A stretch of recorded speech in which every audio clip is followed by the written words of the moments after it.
Hi, I'm David Safin, Associate Professor of Digital Art and Media at St. Vincent College. This is my office, and these are my office hours. This is the pilot episode of a show that I've been working on with David Fedor, producer and host for the Armstrong Neighborhood Channel. Uh, this show is for local filmmakers. My plan is to bring in filmmakers to show their films or clips of their films and just have a discussion about what inspires them and what drives them to make their films. So, what I want to do today is I want to talk about one of my films, which is called From the Heart. It's a documentary I made about one of my close friends, Coach Don Hartman, who spent his whole life in the region. You know, he played for California High School, he played for Cal U, he coached baseball at California High School, and now he is the softball coach for Fraser High School. And I produced this over the course of the last year, and I'm really glad that I had the opportunity to show it on this channel. And so I have with me Dave Fedor, who was part of the process of developing this show. So I just wanted to thank him for this opportunity and maybe have him chime in as to how we developed this show. Sure, David. Thank you for having me on your first show. This is awesome. Office hours.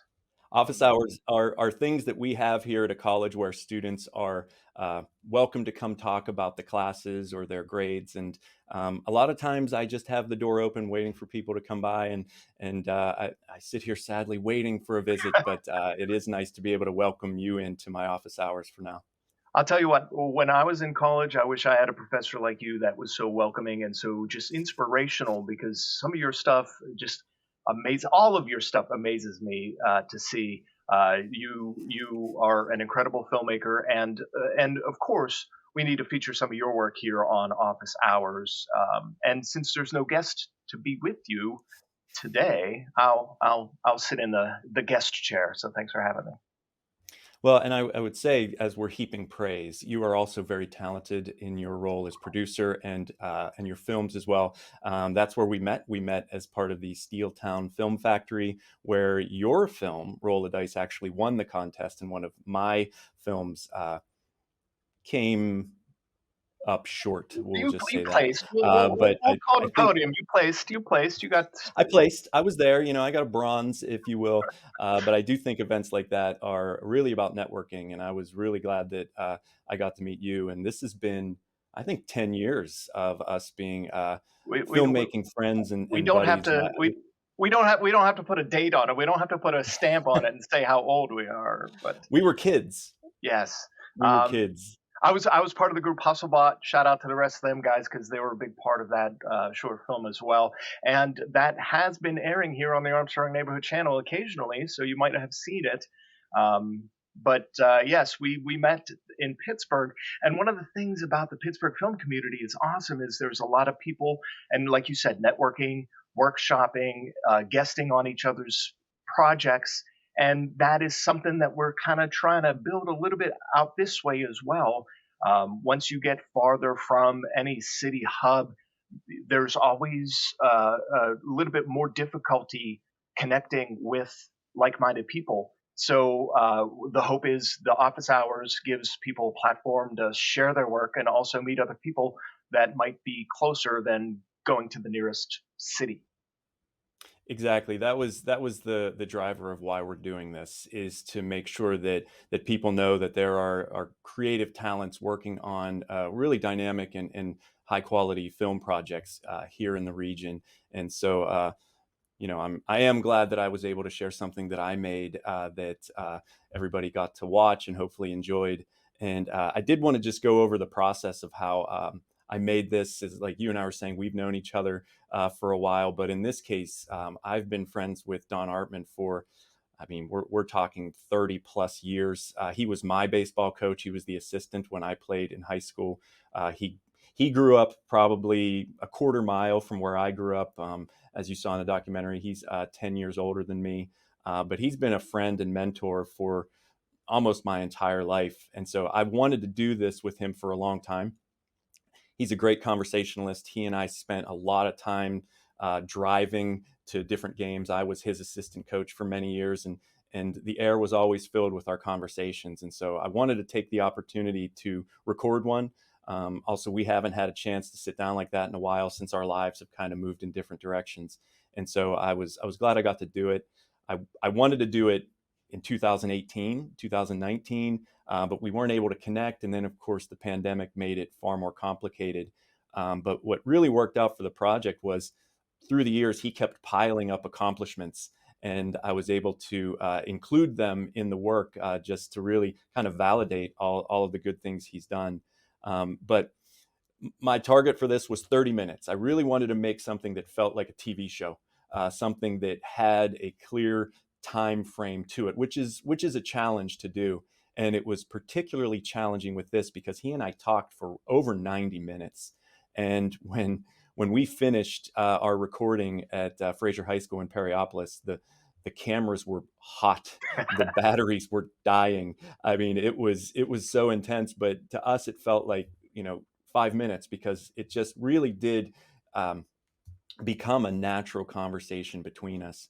But because I gave myself this limitation, there was so much footage that made it onto the proverbial cutting room floor. And so I wanted to take this forum, this opportunity to show off some of those clips, and just kind of give you a context as how they would have fit in had I had to give myself a longer target, and maybe why they didn't make it in. So the first one really is about his youth. We both grew up in a town called Roscoe in Washington County, and because we were 10 years apart, his experience was far more different from mine. And he talked about it in the film, but he went into so much more detail about it. And I really didn't have time to show all of it, but I wanted to make sure that people experienced it. And one thing that he does really well is that he really draws comparisons to films in his descriptions of his life experiences. He talked about The Sandlot, and that made it into the final cut, which really gave a clear picture of what it was: the bicycles, the sort of the ragtag group of people finding any place to play the game they love. But in the clip that we're about to watch, he talks about sort of the more formal youth sports that he was engaged in, and in particular, what he got to do with his dad. I mean, the story of him and his dad is very emotional, and he really holds his dad and his mom and dad, but with such reverence. But his dad was his youth league coach, and I really like one of the stories he tells about the process of making it on these teams. So why don't we just take a look at that right now? We all thought we were Kelly Leak on our dirt bikes. Honest to goodness, that was like, so Bad News Bears probably just came out in that era when we were all like little league age. And we'd ride our dirt bikes up over the hill to Five Town, and we'd play obviously on, I don't know if you remember the old baseball field, if it was there, it was back to back. Yeah, I played T-ball. I played T-ball there, so like I played here, and there was another field there. In the back. Yeah, but it was at the end when I played. It was about done. So, in my day was the heyday. There were four. You had the Yankees, and you had the A's, and the Giants and the Pirates. And I was a Yankee, so we were kind of like the Bad News Bears, because we had all. My dad, for some reason, he liked all the kids that kind of had a hard time growing up. They were like the Long Branch Boys and that kind of brand of kid. So we were the bad boys. The Yankees were the bad boys of the Little League. And then you had like the Pirates and the A's that really were like the Yankees in the movie. So wait, you said, like, did they pick the teams? Like your dad picked the team? We had tryouts, like tryouts. So my first like recollection of being nervous was being 9 years old. Okay, so when you were 7, you could become a bat boy. Yeah. There was nothing until you were 7 years old. So when you were a bat boy in Roscoe, where we grew up, so you had 7 years old and 8 years old that you got to play, and then they throw you out there, you get a little batting practice and so on and so forth. But you were like a hang-around. Yeah. Like it was cool to be a bat boy. Yeah, I was a bat boy. Okay. And then you tried out. So we had tryouts up on the field or down in Allenport Park, or if the weather was. And then the managers actually sat around and they drafted players. And you got a phone call. And I'll never forget, like my phone rang. I was a little kid and I'm sitting with actually that bench that's in my house that in the trophy room, sitting on that bench by the phone, almost waiting to get called from the MLB, and the phone rings and you picked it up and it was a manager, hi Donnie, and congratulations, you're a Yankee. Oh, it was great. And then, like at that time, Roscoe School. Yeah, that's what I was going to ask. The school was still going. Roscoe School was the hub of Roscoe. So then all of a sudden, a few days later, you're running over there and everybody has their hat on and then the highlight was when you were 12 and you kind of graduated Little League, you got your KAA, like outgoing jacket. Yep. Yeah. So, That's crazy. yeah, so those are my memories. Welcome back. I hope you enjoyed that clip. I know I enjoyed hearing it again. I really, really like the way he drew that comparison to Kelly Leak and the Bad News Bears and how it really built off of the comparison he made to the Sandlots. And I do think when I think about Roscoe and I think about what it was like around that time, I think there is definitely a Kelly Leak quality to a lot of the youngsters who grew up there, and so I really did enjoy getting to watch that again. Now, David, you actually also made a short film about Roscoe. I did. On a bicycle, you went on a ride around Roscoe. Yeah. And as a bicycle fan, we got the Bikes and Hikes. It's one of my favorite shows that I do here on the Armstrong Neighborhood Channel. Got to work in a plug for that. I apologize. But tell me about what it was like making that, because that one got a little traction for you and was aired on QED, and you got to meet Rick Seaback and became friends with him through all this. So tell me a little bit about doing filmmaking in your own backyard, literally. Sure. Part of my job here, because I teach video production classes, is I like to keep obviously current with technology, software and hardware.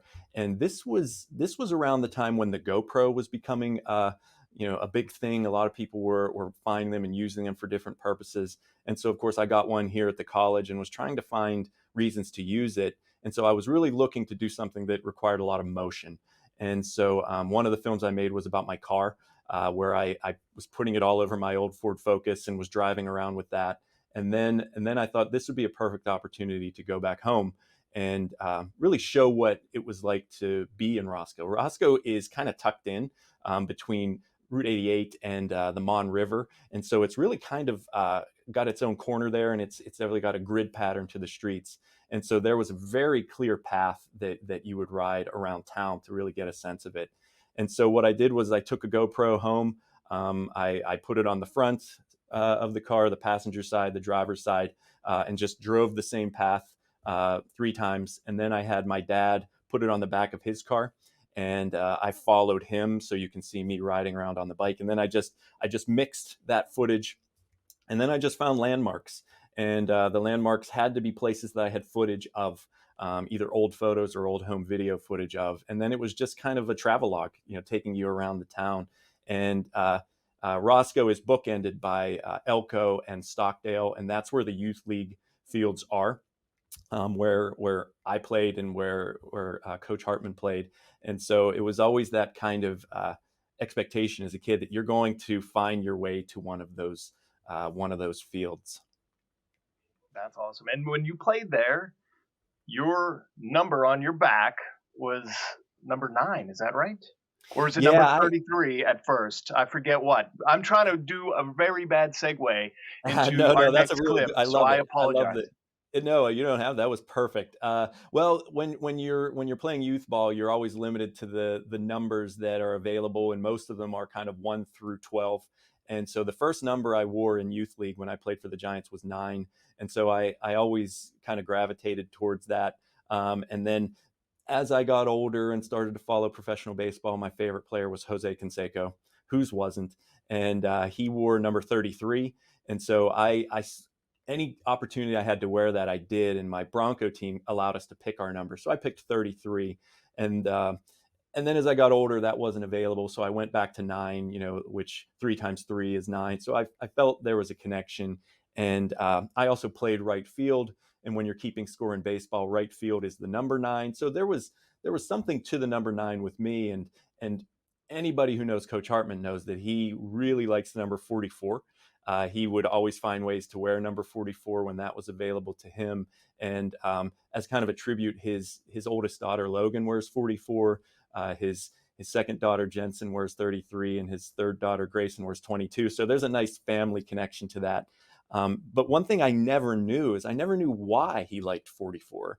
And so I got to ask him while we were doing this interview what drew him to 44, and now we're all going to get to find out. So check this clip out. It's funny because I have on here origin of CT logo, so you already answered that for me. But another one that I was going to ask, and I'm wondering if there's a connection to what you already said, is why you wore 44. I mean, that was Reggie Jackson's number, wasn't it? Yeah. Is that why you wore 44? I always loved the number 44, and I think it had a big part of it. In why Reggie Jackson sticks in my head. That was kind of my era, you know. My dad, we always just sit and watch. I unfortunately never really had a chance to see Roberto Clemente play. My dad loved Roberto, and they used to go to Forbes Field all the time to watch him play. And you know, unfortunately for me, I missed that. But Reggie was my generation as a kid, and I don't know if you ever had a chance to watch on Saturday mornings. There was a show called This Week in Baseball. Yeah. Greatest show ever. Mel Allen. Mel Allen's This Week in Baseball. I could not wait until Saturday mornings to watch This Week in Baseball. And I just remember Reggie was a big part of that all the time with his gold uniform, the gold A's uniform of the 70s, all those crazy uniforms. So that number, I never had a chance to, honestly, I never had a chance to wear it though until I coached. Yeah. Because nobody had. It would end at like 25 or something. It would end at like 25 or something, exactly. So in high school, I was able to wear, I think I wore 10. I wore 44 when I played football, though. And in college, I think, because I was bigger, I wore 27 because it was like one of the biggest numbers left. So I never had that choice. But so when I started coaching, I'm like, I'm going to wear 44. That's what I always wanted to wear.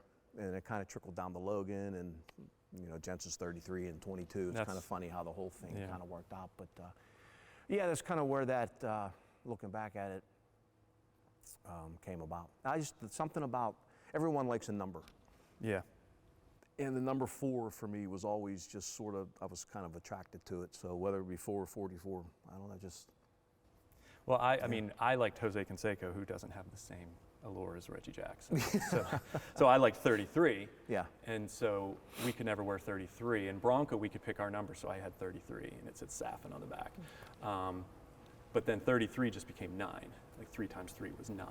So when I played in high school, I would just wear number 9, and then I played right field, which was 9. And so like I tried to always wear 9, but then when we coached, I was like, hey, can I wear 9? And you're like, no, Riley wears 9.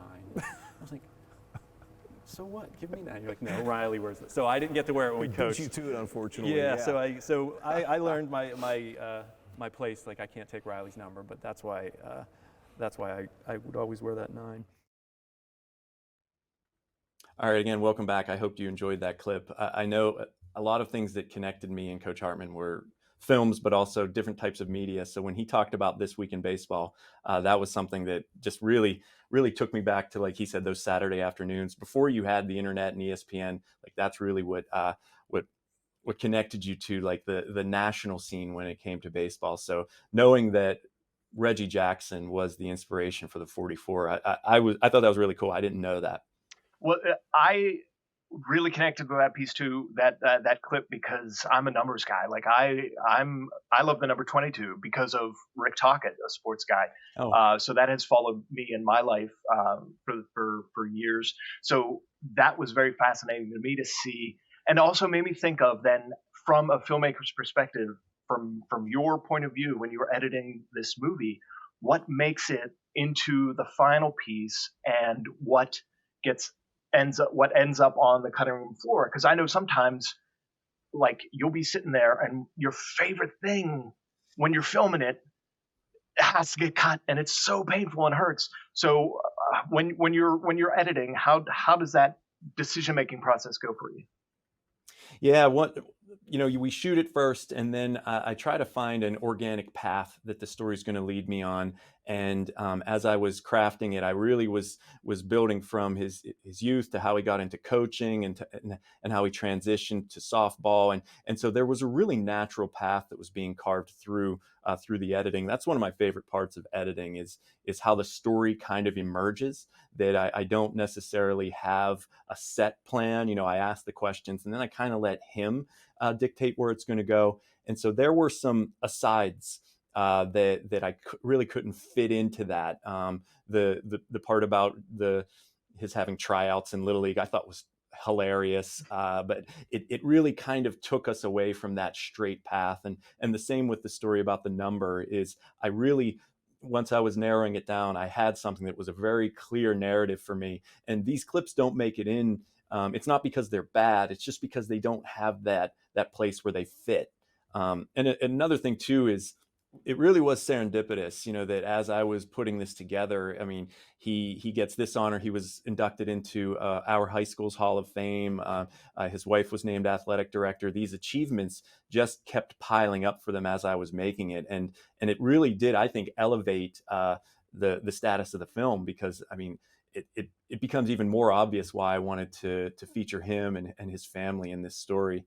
It's funny when he was telling me about these honors that he was up for and then actually got, he wondered why now these were happening, and he joked, what don't I know? Why am I suddenly getting into halls of fame? Are people telling me that it's over? It's time to maybe hang it up? And that came up in our film. He actually talked about what's next.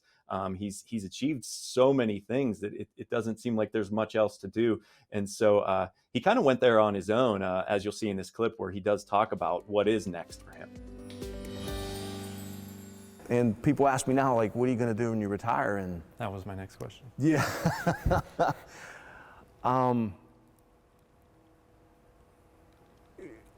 The game I love. I'll never get over the game. At this point in my life and in the world, all the outside interference, I'm tired. It's a lot of your life, and that's what people don't understand. For me, 10 months out of the year, I'm coaching. I mean, November and December are the only 2 months, and this has been for 30 years, that I actually sit back and relax. And, because come January, I'm firing up in the gym and going through to June, and then come June, Mandy and I are going into volleyball, and we do that till November. So I don't know what it's like all those school months to go home after school at 3 o'clock, because I'm not home until 7 or 8, 16-hour days. It's just what I do. And, I'm kind of looking forward to just kind of doing some things I want to do. But coaching will always be in my blood. I don't know if it'll ever leave me. And so the future is unforeseen. So I'll let you know maybe in the next tape we make. We'll see what I'm doing, post-retirement, but.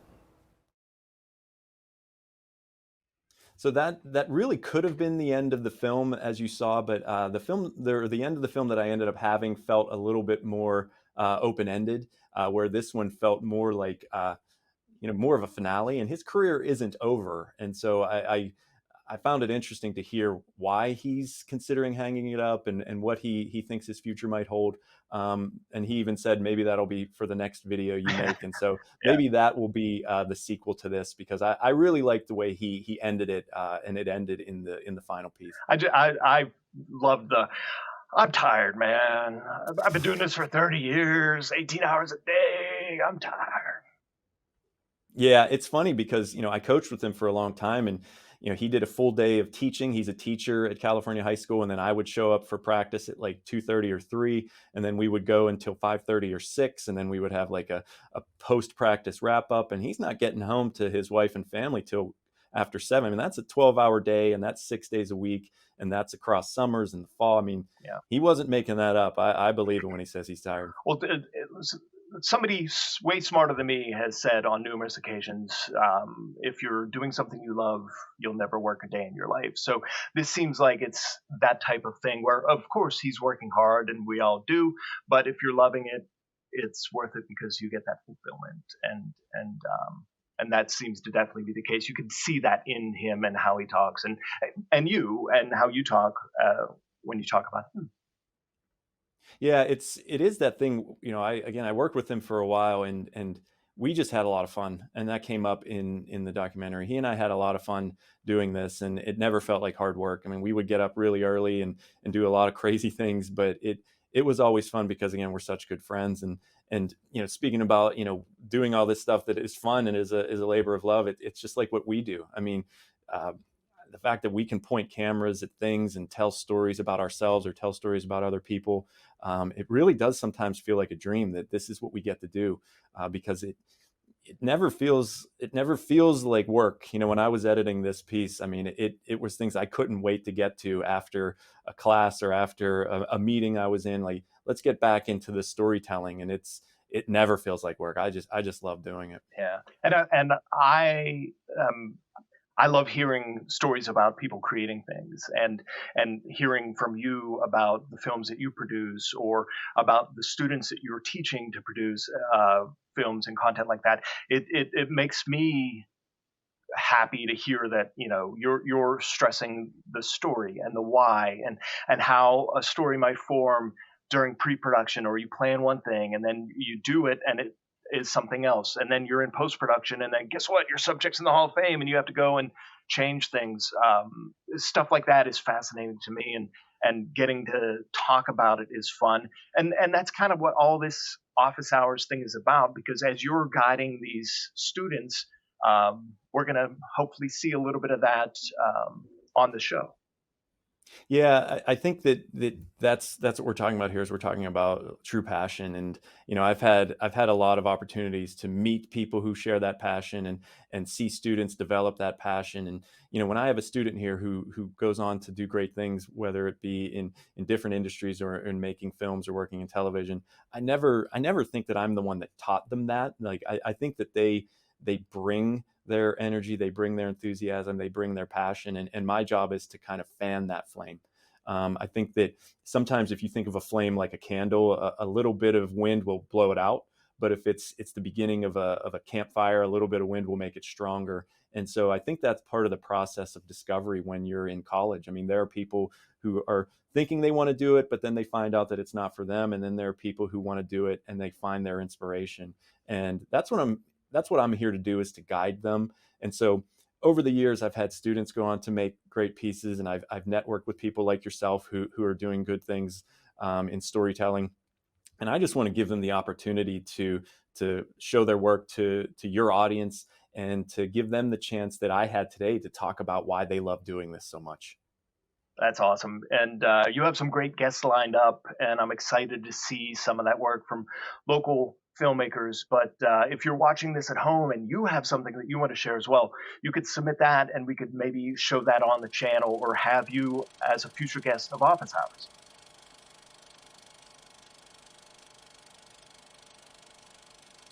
All right, so that brings us to the end of our show here. I do want to thank you, Dave, for giving me the opportunity to do this and to just sit and talk about film, something we both love.